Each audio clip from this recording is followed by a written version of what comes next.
Hello student, welcome to my Prayas channel. आपका इस channel पे स्वागत है।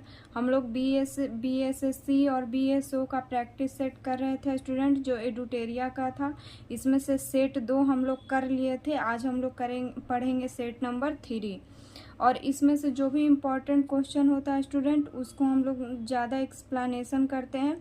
और ये सेट जो है हर एग्ज़ाम के लिए इम्पॉर्टेंट है, खास करके बीपीएससी का कोई भी एग्ज़ाम हो या बीएसएससी का कोई भी एग्ज़ाम हो, तो ये सेट बहुत ज़्यादा इम्पॉर्टेंट है। तो इसमें पढ़ेंगे स्टूडेंट सेट नंबर 3 में फर्स्ट क्वेश्चन क्या है स्टूडेंट? यदि किसी वस्तु को चंद्रमा पर ले जाया जाता है,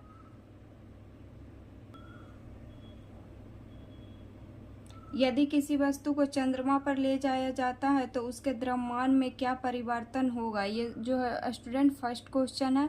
तो यदि किसी वस्तु को चंद्रमा पर ले जाया जाता है तो उसके द्रव्यमान में क्या परिवर्तन होगा? तो फर्स्ट ऑप्शन है स्टूडेंट पृथ्वी का 1/6 होगा। सेकंड ऑप्शन है पृथ्वी की तुलना में ज़्यादा होगा। थर्ड ऑप्शन है पृथ्वी की तुलना में 1/10 होगा, 1/10 होगा। और फोर्थ है अपरिवर्तित रहेगा। तो जब किसी वस्तु को चंद्रमा पर ले जाते हैं तो उसके द्रव्यमान में जो है कोई परिवर्तन नहीं होता है, ये होता है अपरिवर्तित रहेगा। इसके द्रव्यमान में जो है कोई परिवर्तन नहीं होगा। तो इसका हो जाएगा student option number D. Next question है स्टूडेंट, किसी वस्तु पर लगने वाले उत्प्लावन बल का मान हमें किस सिद्धांत से प्राप्त होता है? तो किसी वस्तु पर जो उत्प्लावन बल लगता है उससे वह जो है किस सिद्धांत से प्राप्त होता है? तो इसमें जो है फर्स्ट ऑप्शन है स्टूडेंट बर्नौली का सिद्धांत। सेकंड ऑप्शन है आर्किमिडीज का सिद्धांत। और थर्ड ऑप्शन है सापेक्षता का सिद्धांत। और फोर्थ ऑप्शन है गुरुत्वाकर्षण के नियम। तो किसी वस्तु पर लगने वाले जो उत्प्लावन बल होता है ये किस सिद्धांत से प्राप्त होता है? तो ये होता है आर्किमिडीज के सिद्धांत से जो है ये प्राप्त होता है। नेक्स्ट क्वेश्चन है स्टूडेंट ओम के नियम के अनुसार ओम के नियम के अनुसार जो है क्या होता है? तो फर्स्ट ऑप्शन है किसी धातु में प्रवाहित विद्युत धारा प्रतिरोध के अनुपाती होती है। किसी धातु में प्रवाहित जो विद्युत धारा होता है प्रतिरोध के अनुपाती होती है, ये बोल रहा है स्टूडेंट ओम के नियम में। तो ये जो है नहीं होता है। सेकंड ऑप्शन है प्रवाहित विद्युत धारा प्रतिरोध के व्युत्क्रमानुपाती होता है। तो ये सही है। ओम के नियम के अनुसार होता है स्टूडेंट, जो प्रवाहित विद्युत धारा होता है वो प्रतिरोध के व्युत्क्रमानुपाती होता है। और ओम के नियम का जो फार्मूला क्या होता है स्टूडेंट? तो इसका फार्मूला होता है V=IR। थर्ड ऑप्शन है स्टूडेंट प्रवाहित विद्युत धारा प्रतिरोध के समानुपाती होता है, नहीं, ये होता है व्युत्क्रमानुपाती। तो इसका जो है ऑप्शन नंबर हो जाएगा बी स्टूडेंट की जो ओम के नियम के अनुसार प्रवाहित जो विद्युत धारा होता है प्रतिरोध के व्युत्क्रमानुपाती होता है। और इसमें जो क्वेश्चन पूछता है स्टूडेंट एग्जाम में कि ओम के नियम का फॉर्मूला क्या होता है? तो होता है V=IR। और ये जो है ओम का नियम का जो फार्मूला बीपीएससी के एग्जाम में पूछा गया स्टूडेंट कि V= क्या होता है? तो V= होता है IR। नेक्स्ट क्वेश्चन है स्टूडेंट, जब प्रकाश एक माध्यम से दूसरे माध्यम में गमन करती है तो उसके चाल में होने वाले परिवर्तन निम्न में दिए गए कथनों में से कौन सा होगा? जब प्रकाश जो है एक माध्यम से दूसरे माध्यम में गमन करती है तो इसका जो है फर्स्ट ऑप्शन है स्टूडेंट प्रकाश जब विरल माध्यम से सघन माध्यम में जाता है तो अभिलंब से दूर हो जाता है। तो नहीं है स्टूडेंट, प्रकाश जब विरल माध्यम से सघन माध्यम में जाता है तो अभिलंब से दूर नहीं होता है, अभिलंब की ओर हो जाता है। और ऑप्शन नंबर बी है प्रकाश सघन माध्यम से विरल माध्यम में जाने पर अभिलंब की ओर मुड़ जाता है, नहीं, ये भी ऑप्शन गलत है। ऑप्शन नंबर सी है प्रकाश सघन से विरल में जाने पर अभिलंब से दूर हो जाता है। तो ये जो है सही है स्टूडेंट। प्रकाश जो है सघन माध्यम से विरल माध्यम में जाने पर अभिलंब से दूर हो जाता है। अगर प्रकाश जो है विरल माध्यम से सघन माध्यम में जाता है तो वह अभिलंब की ओर हो जाता है। और अगर सघन माध्यम से विरल माध्यम में जाएगा तो अभिलंब से दूर, और विरल माध्यम से सघन माध्यम में जाएगा तो अभिलंब की ओर मुड़ जाता है। तो इसका हो जाएगा option number C. Next question है स्टूडेंट, ऑक्जेनोमीटर का प्रयोग किस लिए किया जाता है? तो ऑक्जेनोमीटर का प्रयोग किस लिए किया जाता है? तो ऑप्शन नंबर फर्स्ट है गैसों का दाब मापने के लिए नहीं। ऑक्जेनोमीटर का जो प्रयोग किया जाता है ये किया जाता है पौधों की वृद्धि मापने के लिए किया जाता है। और ये जो क्वेश्चन है स्टूडेंट पिछले भी सेट में पढ़े थे कि ऑक्जेनोमीटर का प्रयोग किस लिए किया जाता है, तो पौधे की वृद्धि मापने के लिए किया जाता है। नेक्स्ट क्वेश्चन है स्टूडेंट, निम्न में से किस विद्युत चुम्बकीय तरंग का उपयोग माइक्रोवेव ओवन में किया जाता है? तो किस विद्युत चुम्बकीय जो तरंग का प्रयोग माइक्रोवेव ओवन में किया जाता है? तो ये किया जाता है सूक्ष्म तरंग का प्रयोग। तो माइक्रोवेव जो ओवन में किस विद्युत चुम्बकीय तरंग का प्रयोग किया जाता है? तो सूक्ष्म तरंग का प्रयोग किया जाता है। नेक्स्ट क्वेश्चन है स्टूडेंट, निम्नलिखित में से किसमें ऊष्मा का रूपांतरण संवहन द्वारा नहीं होता है? तो निम्नलिखित में से किसमें ऊष्मा का रूपांतरण जो है संवहन द्वारा नहीं होता है? तो फर्स्ट ऑप्शन है स्टूडेंट भूमि और समुद्री मंद पवन में।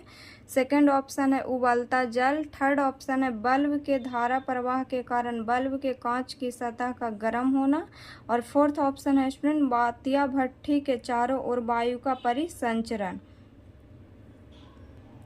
तो जो इसमें हो जाएगा स्टूडेंट ऑप्शन नंबर सी हो जाएगा कि किसमें ऊष्मा का रूपांतरण संवहन द्वारा नहीं होता है?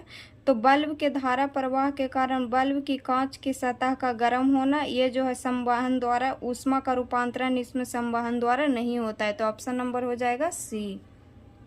नेक्स्ट क्वेश्चन है स्टूडेंट क्वेश्चन नंबर 8, अगर हवा का तापमान बढ़ता है तो उसकी जलवाष्प ग्रहण करने की क्षमता पर क्या प्रभाव पड़ेगा?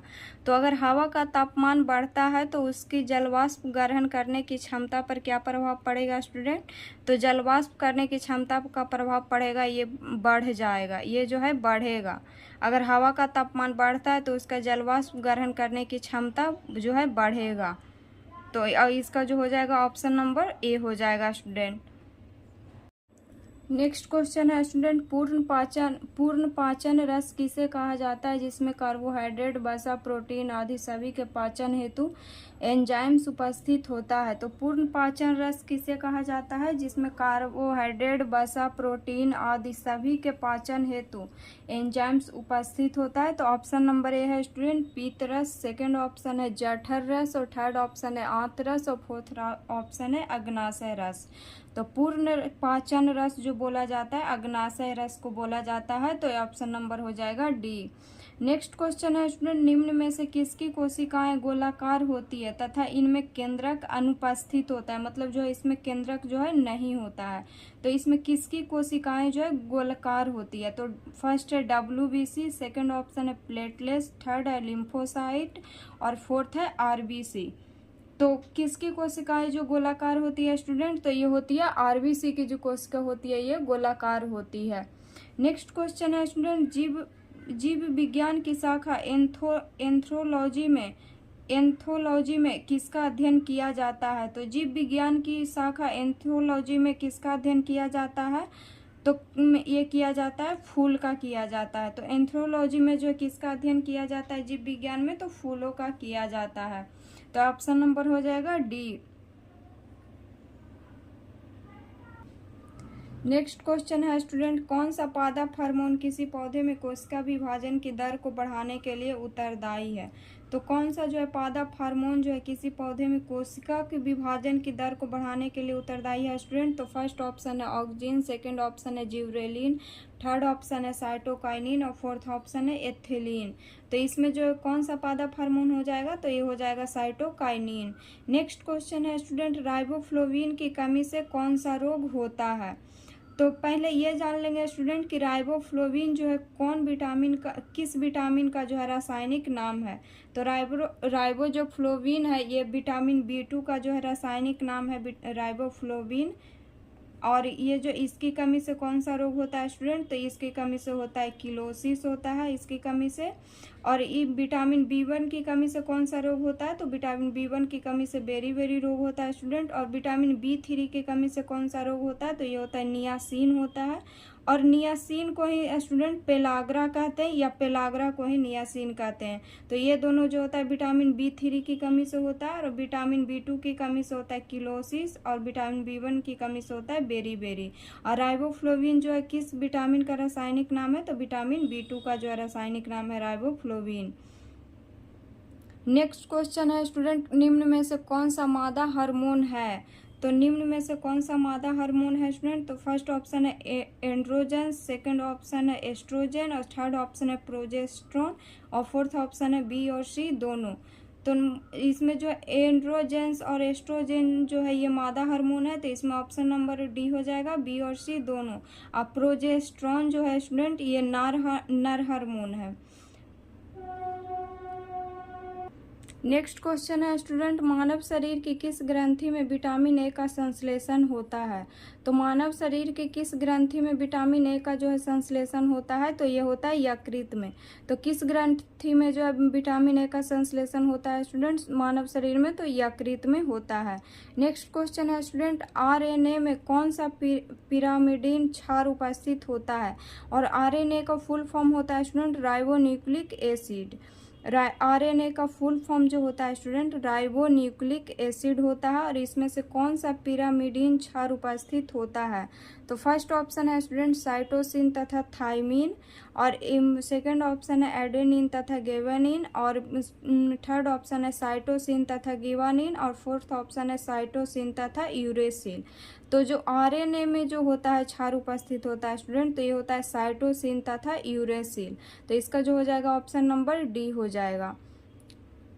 नेक्स्ट क्वेश्चन है स्टूडेंट, डाउन सिंड्रोम होने का क्या कारण है, तो डाउन सिंड्रोम होने का क्या कारण है ये पूछ रहा है स्टूडेंट। तो फर्स्ट ऑप्शन है एक अतिरिक्त गुणसूत्र 13 का होना, सेकंड ऑप्शन है गुणसूत्र 18 की एक अतिरिक्त प्रतिलिपि का होना, और थर्ड ऑप्शन है गुणसूत्र 21 की एक अतिरिक्त प्रतिलिपि का होना, और फोर्थ ऑप्शन है इनमें से कोई नहीं। तो डाउन सिंड्रोम का क्या कारण है स्टूडेंट, तो यह गुणसूत्र 21 की एक अतिरिक्त प्रतिलिपि का होना।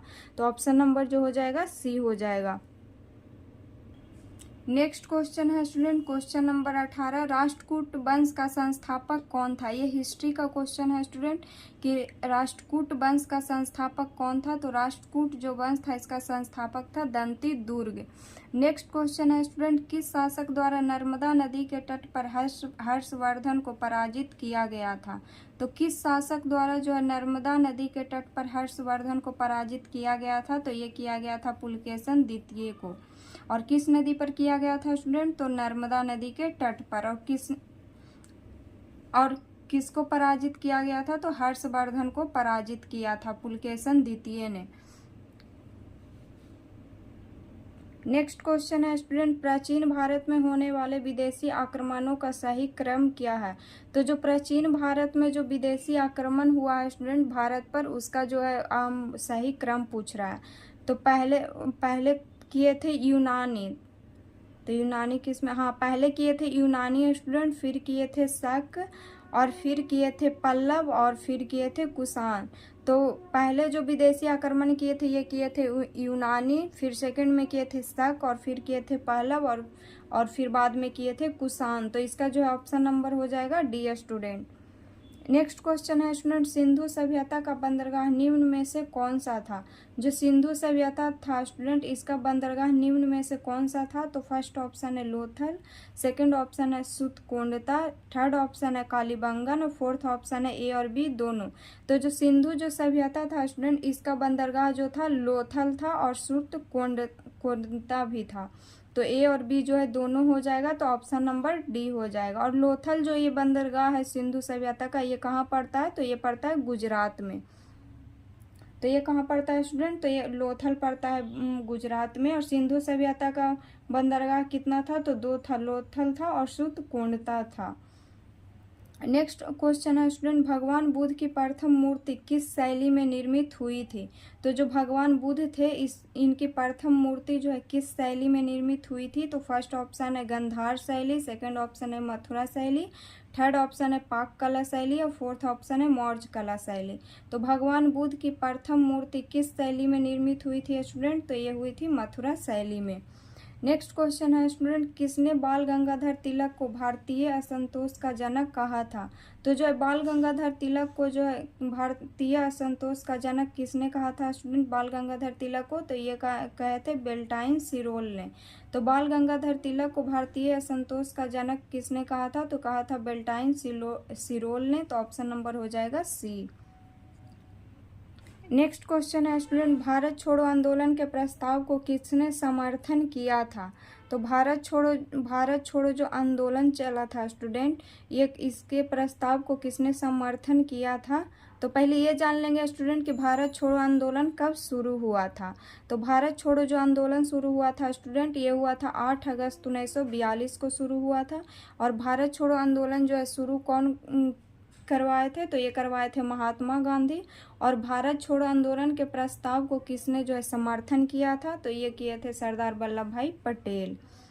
तो इसमें जो जान लेंगे स्टूडेंट कि भारत छोड़ो आंदोलन कब हुआ था, कब शुरू हुआ था? तो ये हुआ था 8 अगस्त 1942 को शुरू हुआ था। और भारत छोड़ो आंदोलन जो है कौन करवाए थे? तो ये करवाए थे महात्मा गांधी। और भारत छोड़ो आंदोलन के प्रस्ताव को किसने समर्थन किया था? तो ये किए थे सरदार वल्लभ भाई पटेल। तो ऑप्शन नंबर हो जाएगा बी।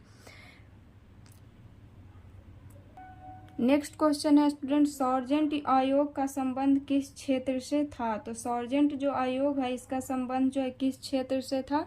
तो फर्स्ट ऑप्शन है स्टूडेंट श्रमिकों की स्थिति में सुधार हेतु, सेकंड ऑप्शन है अकाल की जांच करने हेतु, थर्ड ऑप्शन है बेरोजगारी की समस्या की समीक्षा करने के लिए, और फोर्थ ऑप्शन है शिक्षा के विकास हेतु।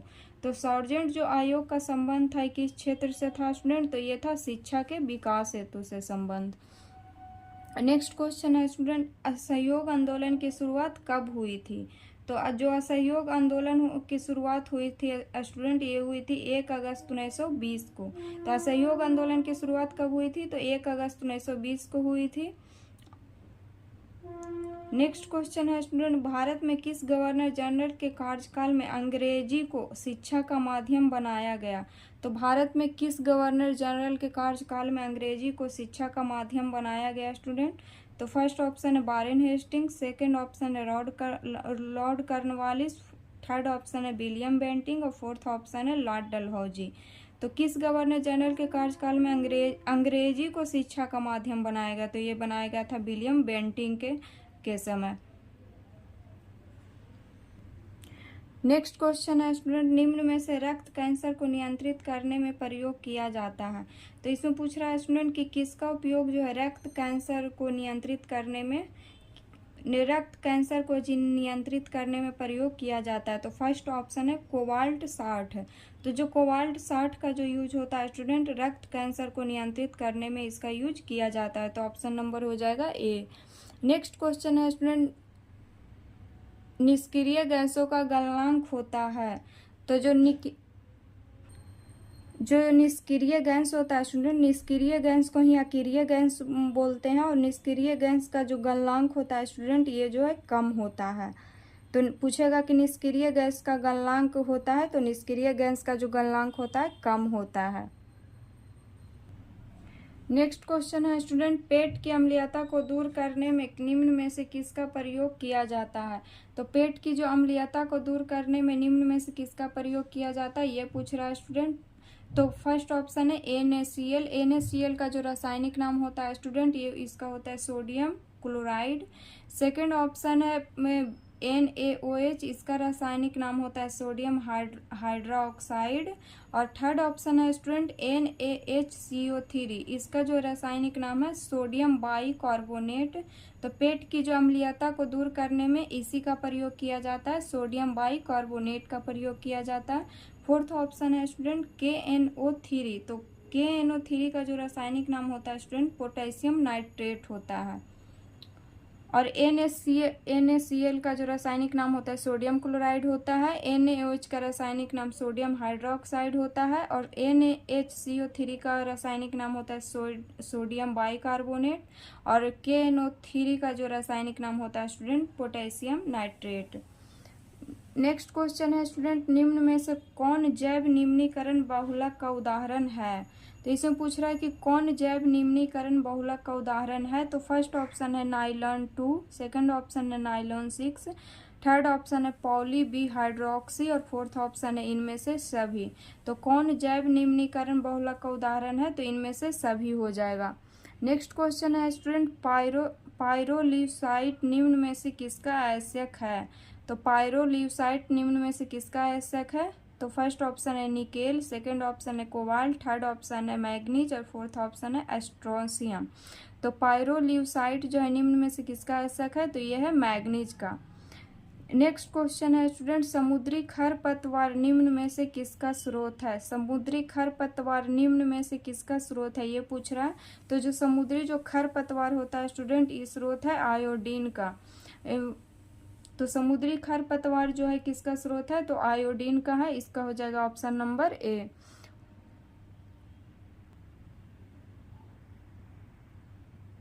नेक्स्ट क्वेश्चन है स्टूडेंट, आरडीएक्स की खोज किसके द्वारा किया गया था?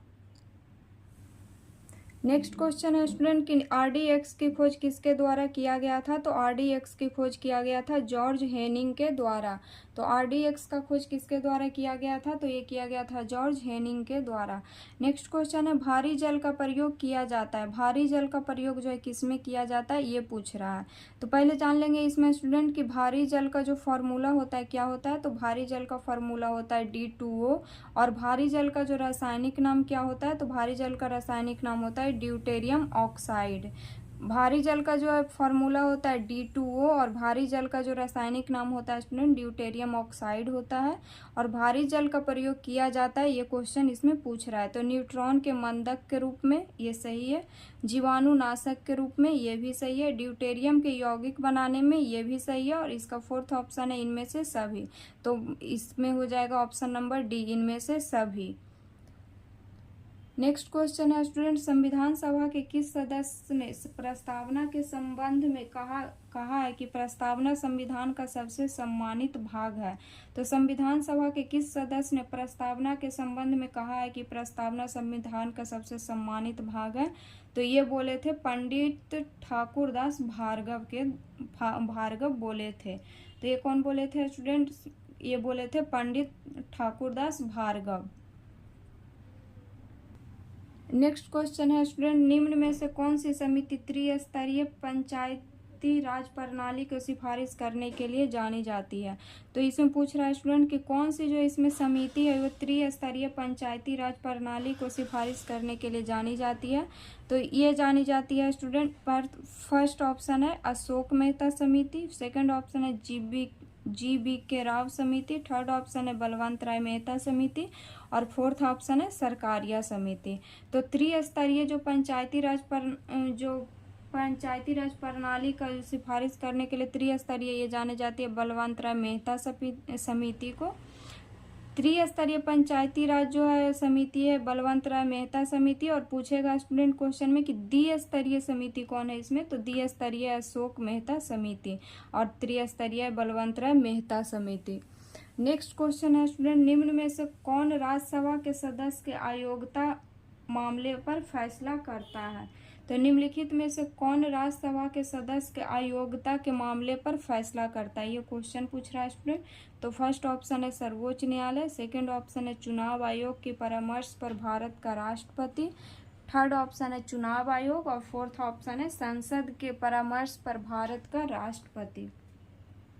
तो इसमें क्वेश्चन पूछ रहा था स्टूडेंट कि कौन राज्यसभा के सदस्य के अयोग्यता के मतलब राज्यसभा के सदस्य के योग्यता नहीं अयोग्यता के मामले पर फैसला करता है? तो ये करता है चुनाव आयोग की परामर्श पर भारत के राष्ट्रपति करते हैं।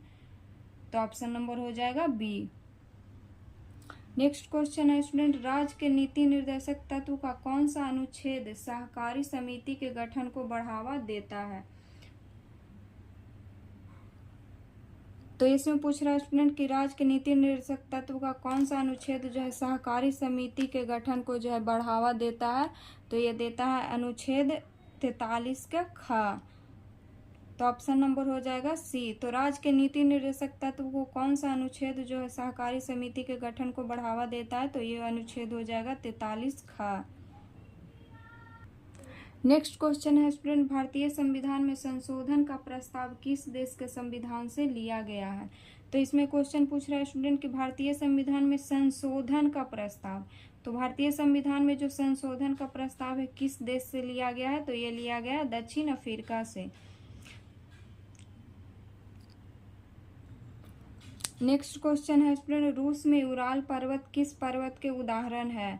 तो जो रूस में जो यूराल पर्वत है किस पर्वत के रूस में जो यूराल पर्वत है किस प्रकार के पर्वत है ये पूछ रहा है स्टूडेंट। तो फर्स्ट ऑप्शन है युवा पर्वत, सेकंड ऑप्शन है पुराने बलित पर्वत, थर्ड ऑप्शन है भ्रंशोथ पर्वत और फोर्थ ऑप्शन है ज्वालामुखी पर्वत। तो जो रूस में जो यूराल पर्वत है यह पुराने बलित पर्वत का उदाहरण है, तो इसका हो जाएगा ऑप्शन नंबर बी। तो आज के वीडियो में इतना ही पढ़ेंगे स्टूडेंट, ये सेट नंबर 3 था और जो इसमें बचा हुआ क्वेश्चन है वो हम लोग अगले वीडियो में पढ़ेंगे। तो अगर वीडियो अच्छा लगे तो लाइक कीजिएगा और चैनल को सब्सक्राइब कीजिएगा। और इसमें जितने भी क्वेश्चन पढ़ते हैं स्टूडेंट वो सभी क्वेश्चन इम्पॉर्टेंट है एग्ज़ाम के लिए, हर एक एग्ज़ाम के लिए इम्पॉर्टेंट है।